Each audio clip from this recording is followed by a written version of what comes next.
Welcome back to VTK Photography. இன்றைக்கி நம்ம பார்க்க போகிறது போர்ட் கேஸ்லேருந்து ரிவ்யூக்காக வந்திருக்கிற HH7 மானிட்டர் பற்றி.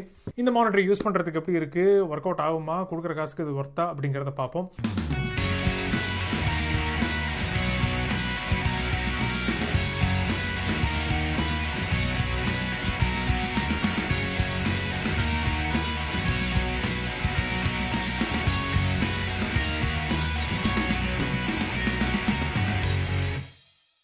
முக்கியமாக ஒரு மானிட்டர் வாங்குறீங்க அப்படிங்கிற மாதிரி இருந்தால் அதில் பார்க்க வேண்டிய விஷயங்கள்னு சிலது இருக்குது. என்னை பொறுத்த வரைக்கும் இதை வந்து இது காட்டில் இன்னும் நிறைய விஷயங்கள் இருக்கிறதுக்கும் வாய்ப்பு இருக்குது. ஃபஸ்ட்டு எல்லா பிக்சலும் க்ளீனாக இருக்கா, கிளாரிட்டி நல்லா இருக்கா பார்க்குறதுக்கு, அது ரொம்ப முக்கியம். 7 இன்ச் மானிட்டர், 5 இன்ச் மானிட்டர், அந்த மாதிரி 13 இன்ச் மானிட்டர் நிறைய மானிட்டர்ஸ் இருக்குது. அதில் உங்களுக்கு என்ன சைஸ் கரெக்டாக இருக்கும் அப்படிங்கிறதையும் நீங்கள் பார்க்கணும். அடுத்தது அந்த மானிட்டர் வந்து கரெக்டான கலர்ஸ் வந்து ரெப்ரசென்ட் பண்ணுதா அப்படிங்கிறதையும் பார்க்கணும்.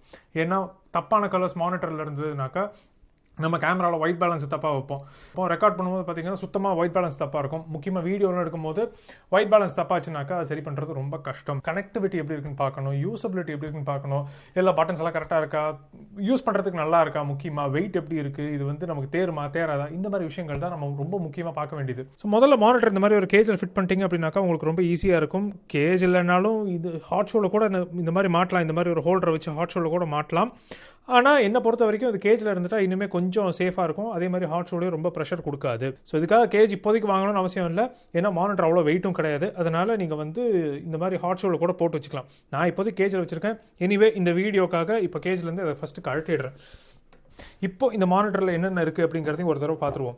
ஓகேங்களா. இந்த மானிட்டர் வந்து பார்த்தீங்கன்னா ஃபர்ஸ்ட் ஆஃப் ஆல் வெயிட் ரொம்ப ரொம்ப கம்மி. அதுவே எனக்கு ரொம்ப பிடிச்சிருக்கு. அடுத்தது இந்த மாதிரி NP பேட்டரிஸ் யூஸ் பண்ணலாம் இந்த மானிட்டரில். அட் அ டைமில் 2 பேட்டரி போடலாம், ஒரு பேட்டரியில் கூட ஓடும். ஸோ ஒரு பேட்டரி சார்ஜ் முடிகிற மாதிரி இருக்குன்னாக்கா அந்த பேட்டரி கழட்டிட்டு ஒரு பேட்டரியில் ஓட்டிக்கலாம், இன்னொரு பேட்டரி சார்ஜ் பண்ணிவிட்டு அதை போட்டுக்கலாம். ஸோ நீங்கள் மாற்றி யூஸ் பண்ணிக்கலாம். அது போக இந்த மாதிரி D-Tap போர்ட்டும் கொடுத்துருக்காங்க. இந்த D-Tap போர்ட்டுங்கிறது பெரிய பேட்டரிஸ், இந்த V-mount மாதிரி பெரிய பேட்டரிஸ் யூஸ் பண்ணுறதுக்கு அந்த D-Tap யூஸ் ஆகும். ஸோ இப்போவே அதிலே தெரியுது இது ஒரு நல்ல ப்ரொஃபஷனல் கிரேட் மானிட்டர் அப்படிங்கிறது. அதே மாதிரி கனெக்டிவிட்டின்னு எடுத்துக்கிட்டோம்னா ஒரு HDMI இன்புட் இருக்குது, ஒரு HDMI அவுட்புட் இருக்குது.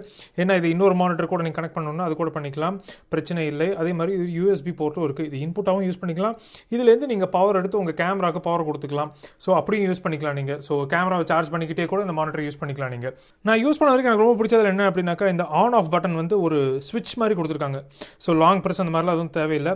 ஸோ ஃபிசிக்கல் பட்டனாக இருக்கிறதுனால எனக்கு பிடிச்சிருக்கு அந்த on off button. F1, F2, F3, F4னு 4 function buttons இருக்கு இல்லையா. இந்த 4 ஃபங்க்ஷன் பட்டனும் வேறு ஃபங்க்ஷனாலிட்டிக்கு நீங்கள் செட் பண்ணிக்கலாம். இந்த மென்யூ சிஸ்டம் எடுத்துக்கிட்டோம் அப்படின்னாக்கா இந்த மென்யூ சிஸ்டமில் வந்து இது ஒரு வீல் கொடுத்துருக்காங்க. ஸோ நேவிகேஷனுக்கு வந்து வீல் யூஸ் பண்ணிக்கலாம் நீங்கள். அதே மாதிரி இதை பட்டனாகவும் யூஸ் பண்ணலாம். ஸோ இதை வந்து அப்படியே அழுத்தினாலும் யூஸ் ஆகும், இதை ஒரு வீலாகவும் யூஸ் பண்ணிக்கலாம்.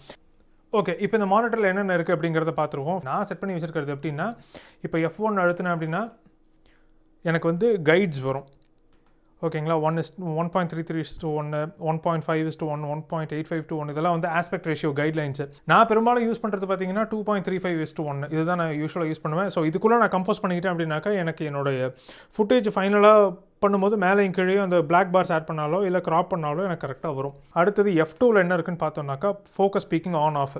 இதில் பார்த்தீங்கனாலே தெரியும் உங்களுக்கு ஃபோக்கஸ் ஸ்பீக்கிங் வந்திருக்கு. இப்போ ஸோ மேனுவல் ஃபோக்கஸிங் போடும்போது ஃபோக்கஸ் ஸ்பீக்கிங் இருந்ததுனாக்கா நிஜமாவே பெரிய அட்வான்டேஜ் தான் அது. அடுத்தது F3ங்கிறது ஃபால்ஸ் கலர்ஸுங்க. இப்போ வந்து நார்மல் கலர்ஸ் வந்து சில நேரம் நமக்கு டிஸ்ட்ராக்ஷனாக இருக்கும், அதில் கரெக்டான எக்ஸ்போஷர் நம்ம பார்த்து செட் பண்ண முடியாது.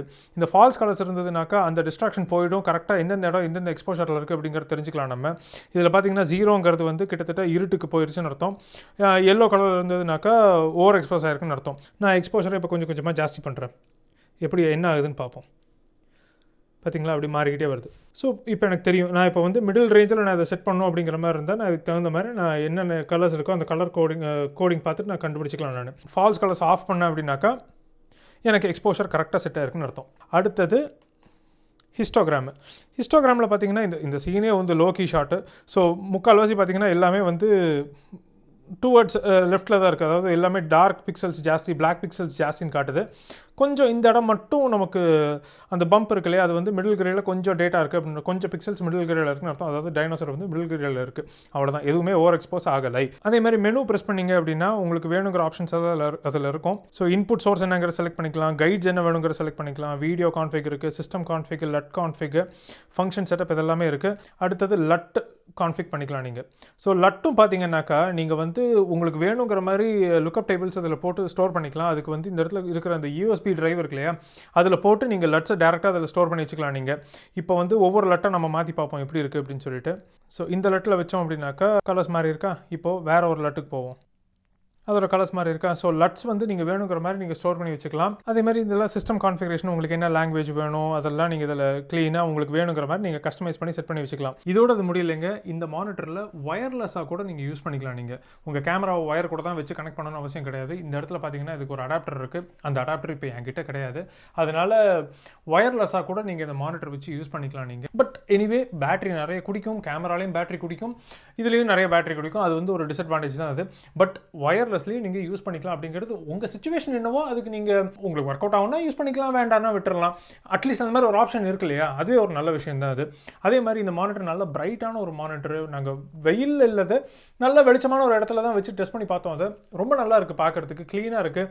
இதை வச்சு தான் நிறைய ஷார்ட்ஸ் கம்போஸ் பண்ணி எடுத்துருக்கோம் நாங்கள். ஸோ என்னை பொறுத்த வரைக்கும் இந்த மானிட்டர் வந்து நான் ரெக்கமெண்ட் பண்ணுவேன்னா அப்படின்னாக்கா, வளர்ந்து வர்ற வீடியோகிராஃபர்ஸ்க்கு நிச்சயமாக இந்த மானிட்டர் நான் ரெக்கமெண்ட் பண்ணுவேன்.